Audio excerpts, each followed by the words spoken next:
नमस्कार, आप देख रहे हैं आज तक और आपके साथ मैं हूं शशि तुषार शर्मा। वक्त तो चला है मुंबई मेट्रो का और शुरुआत कर रहे हैं एक बड़ी और अहम खबर के साथ। उद्धव ठाकरे से जुड़ी हुई ये खबर है और आपको बता दें कि एक बार फिर से उन्हें झटका लगा है। जानकारी ये है कि मुंबई उत्तर पश्चिम से जो सांसद हैं गजानन कीर्तिकर, उन्होंने साथ छोड़ दिया है ठाकरे गुट का और वो शिंदे गुट में शामिल हो गए हैं। जी हाँ, गजानन कीर्तिकर से मिलाकर उद्धव का साथ छोड़ने वाले सांसदों की संख्या अब 13 हो गई है। यानी अब तक कुल 13 ऐसे सांसद हैं जो शिंदे ग्रुप में शामिल हो चुके हैं। तो एक और बड़ा झटका लगा है ठाकरे गुट को। जो उनके सांसद हैं गजानन कीर्तिकर, उन्होंने उद्धव ठाकरे को झटका देते हुए शिंदे गुट को ज्वाइन कर लिया है। तो कुल मिलाकर हम कह सकते हैं कि शिवसेना लगातार कमजोर होती जा रही है और धीरे धीरे करके एक एक करके तमाम जो नेता हैं उनका साथ छोड़ते चले जा रहे हैं। आपको ये भी बता दें कि मुंबई उत्तर पश्चिम से सांसद हैं गजानन कीर्तिकर, जिन्होंने निर्णय लिया है कि वो अब शिंदे गुट के साथ रहेंगे और ठाकरे गुट को एक और बड़ा झटका इसे माना जा रहा है।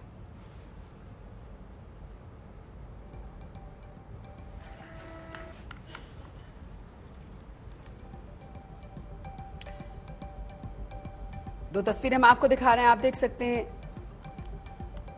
गजानन कीर्तिकर को। और आपको ये भी बता दें कि कुल मिलाकर अब तक 13 ऐसे सांसद हैं जिन्होंने उद्धव ठाकरे का साथ छोड़कर शिंदे को ज्वाइन कर लिया है, शिंदे गुट को ज्वाइन कर लिया है। तो कुल मिलाकर लगातार शिवसेना कमजोर हो रही है और एक और बड़ा झटका दिया है मुंबई उत्तर पश्चिम से सांसद गजानन कीर्तिकर ने।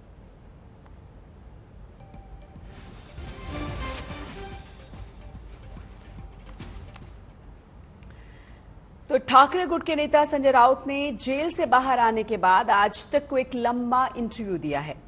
संजय राउत चाहते ये हैं कि पूर्व चीफ जस्टिस यूयू ललित की अध्यक्षता में एक कमेटी बना दी जाए और उनके पूरे मामले की जांच हो। संजय राउत ने यह भी कहा कि वो गृह मंत्री अमित शाह से जरूर मिलेंगे और उनसे पूछेंगे कि आखिर उन्होंने गुनाह क्या किया था। देखिए साहिल जोशी के साथ संजय राउत का ये एक्सक्लूसिव इंटरव्यू। 103 दिन के बाद संजय राउत कल बाहर निकले हैं। आर्थर रोड जेल से उनकी रिहाई की गई है, लेकिन जिस तरीके से संजय राउत की रिहाई करते समय पीएमएलए की अदालत ने जो बेल ऑर्डर दिया है, उसके बाद संजय राउत का जो रुतबा हमने देखा कल बाहर निकलने के बाद, और जिस तरीके से उन्होंने प्रेस कॉन्फ्रेंस ली, कल रात को उन्होंने भाषण किया, आज सुबह जो प्रेस कॉन्फ्रेंस ली, उसके बाद कई सारे सवाल पूछे जा रहे हैं। आज आदित्य ठाकरे भी राहुल गांधी के साथ भारत जोड़ो यात्रा में शामिल हुए थे। ये कई सारे मुद्दे हैं। 103 दिन पहले जब संजय राउत जेल में गए थे, तब शिवसेना का चुनाव चिन्ह ये तीर कमान था। जब वहां से बाहर निकले तब शिवसेना का नाम शिवसेना उद्धव बाला साहब ठाकरे हो चुका था और उसके साथ में उनका चुनाव चिन्ह भी मशाल हो गया था।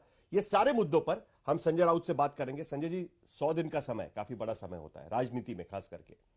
आपने कभी सोचा था कि आपको इस तरीके से जेल में जाना पड़ेगा? आप आरोप लगा रहे हैं कि आप बहुत बोलते थे, इसके वजह से आपको जेल में जाना पड़ा। क्या बहुत बोलना या इस देश में बोलना ये अपराध है? और मैं क्या बोल रहा हूं? अगर मुझे बोलने का अधिकार इस देश में नहीं होगा, एज ए पार्लियामेंट्रियन, एक पार्टी का नेता होने के नाते, एक संपादक एडिटर होने के नाते मेरा काम है। अगर मुझे बोलने का अधिकार नहीं है तो इस देश में स्वतंत्रता संग्राम व्यर्थ गया, ऐसा मैं मानता हूं। इस देश में सब लोग, मोदी जी बोल रहे हैं प्रधानमंत्री, अमित शाह जी बोल रहे हैं गृह मंत्री, सब लोग बोल रहे हैं, कौन नहीं बोल रहा है? लेकिन हमारे जैसे कुछ लोगों के बोलने से अगर सरकार को लगता है कि उनका बोलना सरकार के लिए खतरा है, तो मुझे लगता है ये सरकार कमजोर है। मैं मानता हूं मोदी जी एक ऐसे नेता है, उनके पास एक ऐसा बहुमत है, अपने विरोधियों से डरने के बजाय ये सरकार ने उनसे बातचीत करनी चाहिए, डिबेट करनी चाहिए। लेकिन ये नहीं हो रहा है। डिबेट करने वाले को गुनहगार, अपराधी बनाया जाता है, जेल में डाला जाता है। देखिए लालू यादव जी कितने साल जेल में रहे, कारण कुछ भी हो, उनकी उम्र देखिए, अब उनकी दोनों किडनी खराब हो गई है। सब लोग एक डर में जी रहे हैं। लेकिन जब ये डर खत्म होगा ना, तो इस देश में जिस प्रकार की क्रांति होगी, आप उससे सामना, चाहे अपने पास कितना भी बहुमत हो, आपको सामना करना कठिन होगा। भारतीय जनता पार्टी से हमारी कोई व्यक्तिगत लड़ाई नहीं है, हम तो उनके सबसे वफादार दोस्त रहे हैं 25 साल से। हमारा डीएनए एक है दोनों का। कभी हमने मोदी जी हो या उनके सभी साथी हो, कभी व्यक्तिगत टिक्का टिप्पणी नहीं की हमने। ये तो भूमिकाओं का झगड़ा है। लेकिन बीजेपी तो कहती है, उस दिन Devendra Fadnavis India today conclave में आए थे, उन्होंने कहा कि आपने उनके पीठ में छुरा भोंका। आपने 2019 में जिस मैंडेट पर आपको चुना गया था वो छोड़कर आप कांग्रेस एनसीपी के साथ चले गए था, वो आपको दोस्त नहीं मान रहे हैं। मैंडेट ये भी था कि पावर शेयरिंग 50-50, इस विचार को मैंडेट मिला था। और ये तो मीडिया के सामने बात हो गई थी, लोगों के सामने।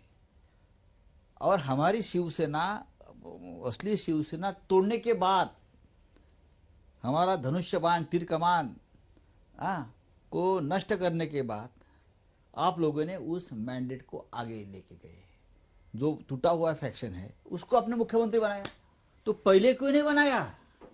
आप अभी बोल रहे हैं शिवसेना को हमने मुख्यमंत्री पद दिया शिवसैनिक को, लेकिन जब ये बातचीत हो रही थी तब आपने इनकार कर दिया।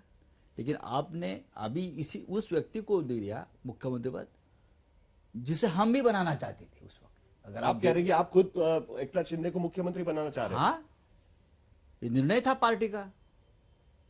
ये पार्टी का उस वक्त निर्णय था। अगर ये अब हमारी बात मान जाती है मुख्यमंत्री पद की, बीजेपी मान जाती। हाँ, जो हमने बातचीत हो गई थी या जो एक दूसरे के साथ जो एग्रीमेंट हो गया था, तो एकनाथ शिंदे असेंबली के जो पार्टी के नेता थे, वो विधिमंडल पार्टी के नेता थे, गुट के नेता थे, तो वही बन जाते। और कौन था? उद्धव जी तो नहीं बनना चाहते थे उस वक्त। लेकिन हुए कौन? उद्धव ठाकरे मुख्यमंत्री बने। वो दूसरी परिस्थिति में बन गए। अगर बीजेपी अपने शब्द पर कायम रहती तो एकनाथ शिंदे बन जाते ना, जो अभी आपने अभी बनाया। पार्टी तोड़ने के बाद, पार्टी तोड़ने की पूरी साजिश सफल होने के बाद उसका इनाम दिया है आपने, लेकिन उसकी जरूरत नहीं थी। ये तो ऐसे भी बन जाते अगर हम एक साथ रहे थे, हमारी दोस्ती थी, विचार एक था, हिंदुत्व का विचार था, हम मुख्य विचारधारा में काम करने वाले लोग थे एक दूसरे के साथ। तो हमने बार बार आपको समझाया कि हमारी ये बातचीत हुई है, आपके साथ एग्रीमेंट है, लेकिन आप बातचीत करने को तैयार नहीं थे।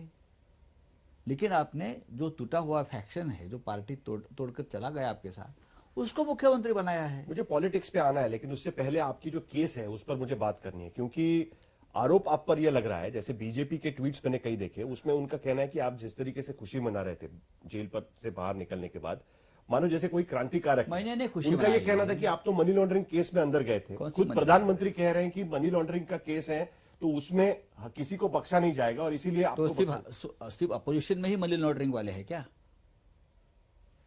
उत्तर प्रदेश में कोई नहीं है, या और राज्य में जहां जहां बीजेपी की सरकार है वहां नहीं है? केंद्र में कोई नहीं है, महाराष्ट्र में और कोई नहीं है?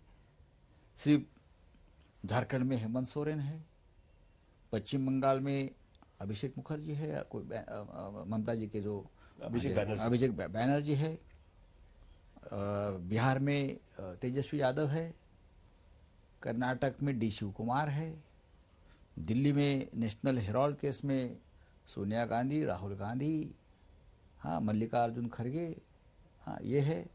महाराष्ट्र में हम है, या और अपोजिशन के लोग हैं, अनिल देशमुख है, और जिसके ऊपर मनी लॉन्ड्रिंग की चलने वाली थी हमारे पार्टी में, उसको तो आपने आपके भारतीय जनता पार्टी के वॉशिंग मशीन में डालकर शुद्ध कर दिया, और अभी वो ईडी का केस खत्म हो गया सब।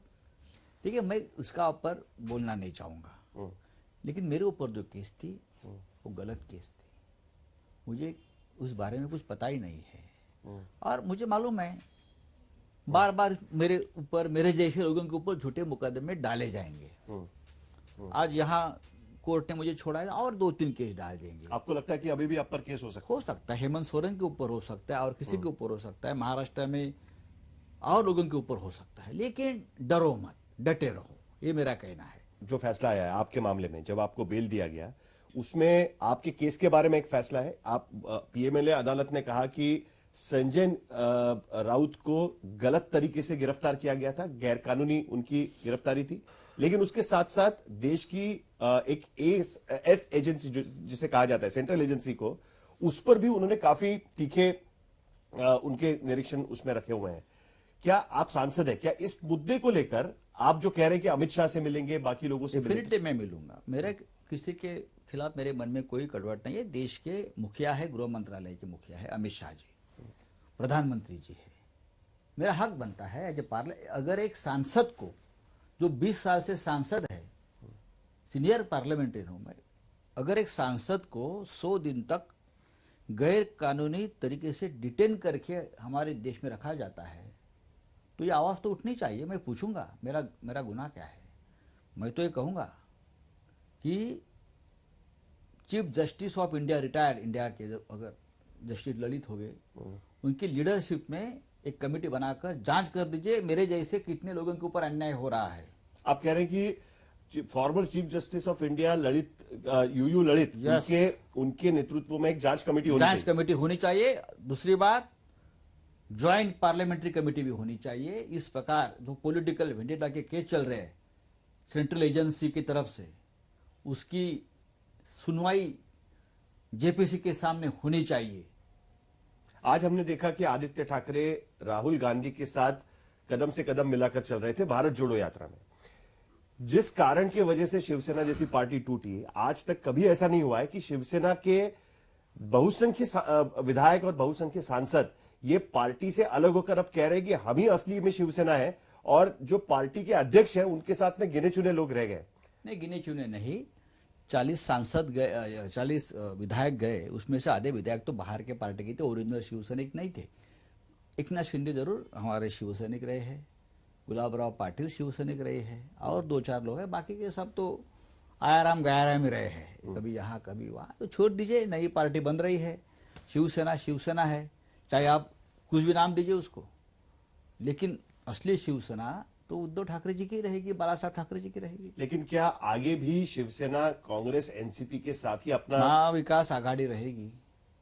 आज आपने देखा होगा, अगर आदित्य ठाकरे राहुल गांधी के साथ साथ भारत जोड़ो यात्रा में शामिल है, 2 युवा नेता है जो आगे जाकर देश का नेतृत्व करने की क्षमता रखते हैं। राहुल गांधी की भारत जोड़ो यात्रा में आज ठाकरे गुट के नेता आदित्य ठाकरे शामिल हुए। आदित्य ठाकरे ने कहा है कि भारत जोड़ो यात्रा में गजब का माहौल है। राहुल गांधी और उनकी विचारधारा अलग है, पर वो देश के लिए, लोकतंत्र के लिए साथ आए हैं।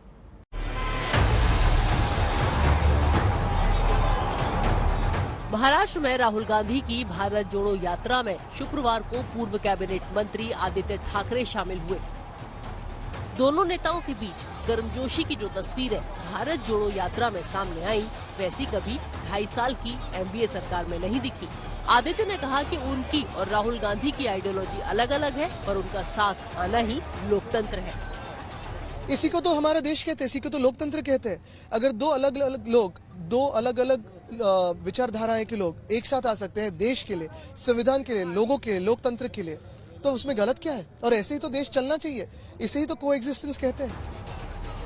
मुंबई में बीएमसी चुनाव होने हैं। ठाकरे गुट हर कीमत पर बीएमसी पर अपनी सत्ता बरकरार रखना चाहता है, लेकिन कांग्रेस पार्टी बीएमसी चुनाव अकेले लड़ने की बात कह रही है। ऐसे में कयास लग रहे हैं कि आदित्य और राहुल ने इस मुद्दे पर भी चर्चा की।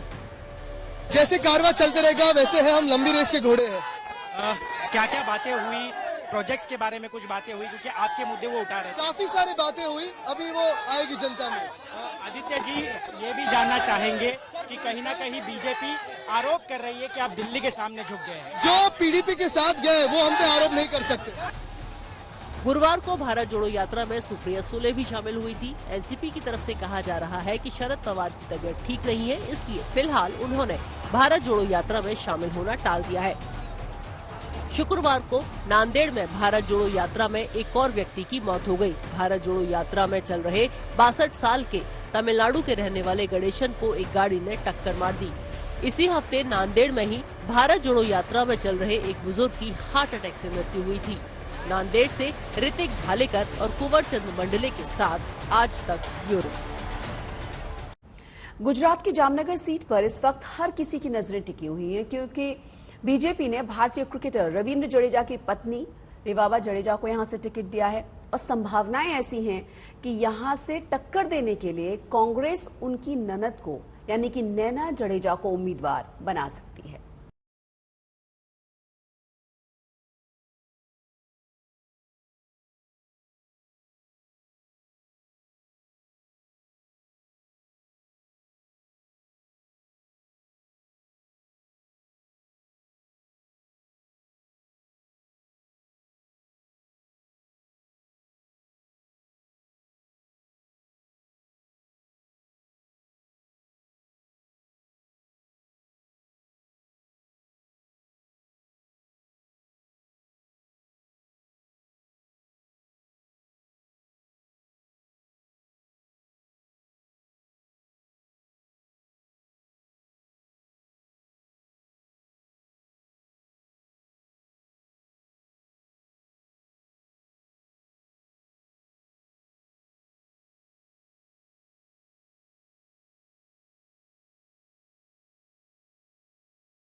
घमासान छिड़ता दिखाई दे रहा है। जैसे ही रविंद्र जडेजा की पत्नी रिवाबा को बीजेपी ने टिकट दिया, अब चर्चा ये है कि कांग्रेस रविंद्र जडेजा की बहन नैना जडेजा को मैदान में उतार सकती है। तो क्या अब जामनगर में होगी ननद और भाभी की टक्कर?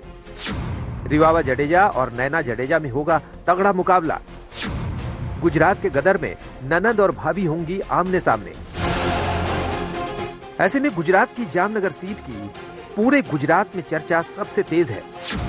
हम आपको बता दें कि रविंद्र जडेजा की बहन नैना जडेजा कांग्रेस महिला मोर्चा की अध्यक्ष भी हैं। ऐसे में चर्चा ये भी है कि रविंद्र जडेजा आखिर किसके समर्थन में प्रचार करेंगे। तो आपको बता दें कि रिवाबा जडेजा क्लियर कर चुकी हैं कि उनके पति रविंद्र जडेजा उनके प्रचार के लिए जामनगर आएंगे और बीजेपी से चुनाव लड़ने के लिए रविंद्र जडेजा ने ही उनको मोटिवेट किया है। इनडायरेक्टली मैनर में वो भारतीय जनता पार्टी से जुड़ ही चुके हैं और प्रचार के लिए डेफिनेटली जामनगर में मेरे लिए वो आएंगे। बट मैं उनके लिए गारंटी दे सकती हूँ। पूरा क्रिकेट टीम बीसीसीआई के अंडर है, उनका अपना एक स्केड्यूल होता है, तो वो they are following their schedules. But I am very much sure और luckily he is here due to injuries and all and unfortunately बहुत ज़्यादा फैंस ने भी बोला कि वर्ल्ड कप में नहीं थे, तो मेरे लिए भी बहुत एक दुखद बात थी। लेकिन फॉर्चुनेट ये बाबत से हूँ कि वो अभी इस टाइम पे, चुनाव के टाइम पे, गुजरात के चुनाव के टाइम पे वो यहाँ पर है, तो डेफिनेटली बहुत ज़्यादा सपोर्टिव हैं, बहुत ज़्यादा अच्छे से मुझे अभी मोटिवेट कर रहे हैं और हम जल्द ही उन्हें चुनाव में देखेंगे। हम आपको ये भी बता दें कि जामनगर उत्तर विधानसभा सीट पर पहले से ही बीजेपी का कब्जा है। धर्मेंद्र सिंह जडेजा यहाँ से विधायक हैं। इससे पहले 2012 में वो कांग्रेस के टिकट पर जीते थे। अब उनकी जगह रिवाबा जडेजा को टिकट दिया गया है। अब अगर नैना जडेजा कांग्रेस से अपनी भाभी रिवाबा जडेजा के खिलाफ उतरती हैं, तो मुकाबला तगड़ा देखने को मिल सकता है। रविंद्र जडेजा की बहन नैना जडेजा ने आज तक से खास बातचीत की। મને એવું લાગે છે કે જો કદાચ બીજેપી નવો ચહેરો કોઈ લઈને આવે તો બીજેપીની 78 વિધાનસભાની જે સીટ છે એ કોંગ્રેસ છીનવીને લઈ જાય, કારણ કે જે નવો ચહેરો આવે એમને અનુભવની પણ કમી છે, સંગઠનની પણ કમી છે અને ખાલી પૈસાથી તો જીતી નથી શકાતું। એટલે મને એવું લાગે છે કે પોલિટિકલ વ્યક્તિ તરીકે કે જો બીજેપી કોઈ નવો ચહેરો લઈને આવે તો 100% એ સીટ કોંગ્રેસની થઈ જાય। ननद और भाभी में कौन किस पर पड़ेगा भारी? जामनगर विधानसभा सीट पर कौन मारेगा बाजी? रविंद्र भाई धर्म निभाएंगे या पति धर्म? रविंद्र जडेजा के सामने कांग्रेस और बीजेपी ने बड़ी मुश्किल खड़ी कर दी। उनका परिवार दो पार्टियों में बंट गया है। जडेजा की बहन नैना की बात करें तो मां के निधन के बाद उन्होंने ही पूरे घर की जिम्मेदारी संभाली। यहाँ तक कि जडेजा को क्रिकेट की दुनिया में लाने के लिए भी उन्होंने खूब मेहनत की थी। इस वक्त क्रिकेटर रविंद्र जडेजा के परिवार में घमासान मचा हुआ है। एक और जहां पत्नी रिवाबा जडेजा बीजेपी के टिकट से चुनाव लड़ रही है, तो वही बहन नैनाबा कांग्रेस के लिए कैंपेनिंग कर रहे हैं। बीजेपी कांग्रेस की ये लड़ाई परिवार की लड़ाई और परिवार की साख का सवाल बन गया है। दिलचस्प बात यह है कि रविंद्र जडेजा की पत्नी रिवाबा और उनकी बहन नैना उनकी शादी से पहले काफी अच्छी दोस्त थी। रिवावा मैकेनिकल इंजीनियर हैं और 2019 में बीजेपी में शामिल हुई। रिवावा जडेजा बीजेपी से जुड़ने के बाद प्रधानमंत्री नरेंद्र मोदी से भी मिली थी। तब रविंद्र जडेजा भी उनके साथ थे। रिवावा बताती हैं, मैं जब प्रधानमंत्री मोदी जी से मिलने गई तभी उन्होंने बोल दिया था कि आपको कुछ करना है। मैंने तैयारी शुरू कर दी थी। मेरा परिवार संघ से जुड़ा हुआ है। संघ की शाखा को मैंने देखा है। बचपन से राजनीति और संघ की विचारधारा से जुड़ी रही हूँ। आपको बता दें कि पहले राजपूत समुदाय के संगठन करणी सेना से जुड़ी और जैसे ही उन्होंने बीजेपी ज्वाइन की, उस वक्त भी रिवावा और नैना जडेजा के संबंध काफी सुर्खियों में आए। कहा जाता है कि रिवावा के बीजेपी में जाने के बाद नैना ने कांग्रेस ज्वाइन की और 2022 के चुनाव में ननद और भाभी में आमने सामने की टक्कर हो सकती है। अहमदाबाद से गोपी घांगर के साथ आज तक ब्यूरो।